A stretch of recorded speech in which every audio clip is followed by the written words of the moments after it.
എന്റെ എപ്പോഴുള്ളൊരു ഇപ്പൊ നമ്മുടെ മറ്റേ തങ്കമകൻ സിനിമയ്ക്കകത്തൊരു എന്നെ സൊല്ല ആ ഒരു വൈബില്ലേ, ആ ഒരു ഐ എം നോട്ട് ടെല്ലിങ് അങ്ങനത്തെ ഒരു മിഡിൽ ക്ലാസ് ലൈഫ് എനിക്ക് വേണം, സോഷ്യൽ മീഡിയ ലൈഫ് വേണ്ട, അങ്ങനെയല്ല ഞാൻ പറഞ്ഞു വരുന്നത്. ഞാൻ പറഞ്ഞു വെച്ചാൽ അങ്ങനത്തെ ഒരു simple happy life where nobody wants to harm anybody. അങ്ങനത്തെ കൈൻഡ് ഓഫ് ഒരു ലൈഫ് ഇല്ലേ, where the husband loves the wife, they have a child, they're happy with the child, they're happy with the mother-in-law, happy with the father-in-law. ആ kind of ഒരു life ഇല്ലേ, എനിക്ക് പണ്ട് മുതൽ അത്രയും സിമ്പിൾ ഒരു ലൈഫ് മതി എന്ന് ആഗ്രഹിക്കുന്ന ഒരാളാണ് ഞാൻ.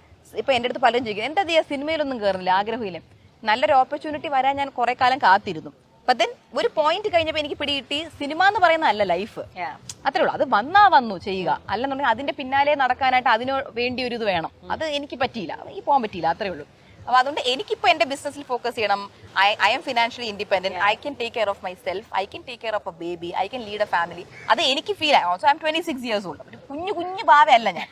അവർക്ക് ചെറിയൊരു കൺസേൺ അതിപ്പോ എന്റെ വീട്ടുകാർക്ക് നാളെ 100 വയസ്സായാലും അവരുടെ കഴിവ് ഞാൻ ബേബി ആയിരിക്കും. എന്നെ അവരെടുത്ത് എന്നെ വളർത്തിയ ആൾക്കാരല്ലേ, അപ്പൊ അവർക്ക് ഞാൻ ബേബി ആയിരിക്കും. പക്ഷെ അവരെ അപ്പൊ ഒന്ന് പറഞ്ഞ് മനസ്സിലാക്കേണ്ട ഒരു സംഭവം അതെനിക്കാണ് ആ ചുമതല. Of course I am doing that. അതിന്റേതായ ഒരു ഷോക്ക് എന്നൊന്നും പറയാനില്ല. പക്ഷെ എല്ലാരും ചോദിച്ചു എന്തുകൊണ്ട് നമ്മളോട് പറഞ്ഞില്ല എന്നുള്ളൊരു സംഭവം. അത് ഞാൻ പറഞ്ഞു, അമ്മ എനിക്കൊരു സർപ്രൈസ് ആയിരുന്നു, അപ്പൊ എനിക്കിത് പ്രീ പ്ലാൻ ചെയ്ത് നിങ്ങളോട് വന്ന് പറഞ്ഞ അപ്പൊ അങ്ങനെ ഒരു കാര്യം നടന്നില്ലെങ്കിൽ ആര് കിളിയാവും ഞാൻ.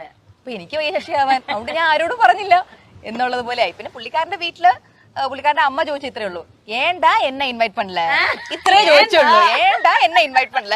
അപ്പൊ ഞാൻ പറഞ്ഞ അമ്മ അച്ഛനെ അമ്മയൊന്നും ഇൻവൈറ്റ് ചെയ്യാൻ പറ്റില്ല, ഇത് പ്രപ്പോസൽ സീൻ, ഇന്റിമേറ്റ് സീൻ.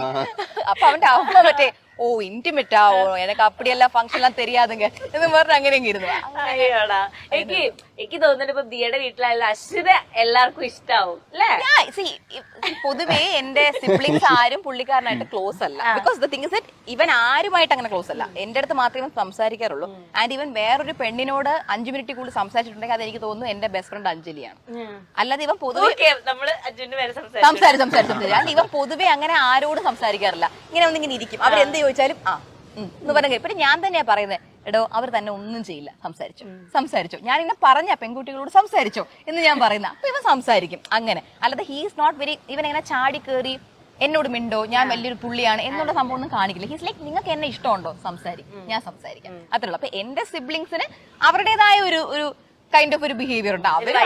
അവരും ആരോടും ഒന്നും സംസാരിക്കത്തില്ല, ഇവനും അങ്ങോട്ട് സംസാരിക്കില്ല, അങ്ങനെ ഒരു സംഭവം. പക്ഷെ I am pretty sure future if they all sit together and talk for ice breaking in ഒരു സാധനം if they sit and talk for 5 minutes they will be friends because even their personality is such that ആർക്കും ഇവനെ ഇഷ്ടപ്പെടാതിരിക്കില്ല. പാവം fellow, ഇഷ്ടപ്പെടാതിരിക്കേണ്ട കാര്യമൊന്നുമില്ല. ഇപ്പൊ എന്റെ aunty uncle നമ്മൾ ബാംഗ്ലൂരിൽ പോകുമ്പോഴൊക്കെ they have met him many times. എന്റെ കസിൻ ബ്രദേഴ്സ് ഒക്കെ ഇവനായിട്ട് മച്ച കമ്പനിയാണ്. കസിൻ ബ്രദർ കൊച്ചു പയ്യനാ, 10ലും 12ലും പഠിക്കുന്നത്. അതിൽ മാഹിൻ ഒരുത്തനുണ്ട്, അവൻ എന്നോടെ ആകപ്പാടെ മാത്രം സംസാരിക്കാറുള്ളൂ. ആദ്യമായിട്ട് അവനൊരു വേറൊരാളോട് സംസാരിക്കുന്നത് ഞാൻ കാണുന്നത് ഇവന്റെ ബാംഗ്ലൂർ 2 years മുന്നേ ഒരു വ്ളോഗ് കണ്ടായിരുന്നു.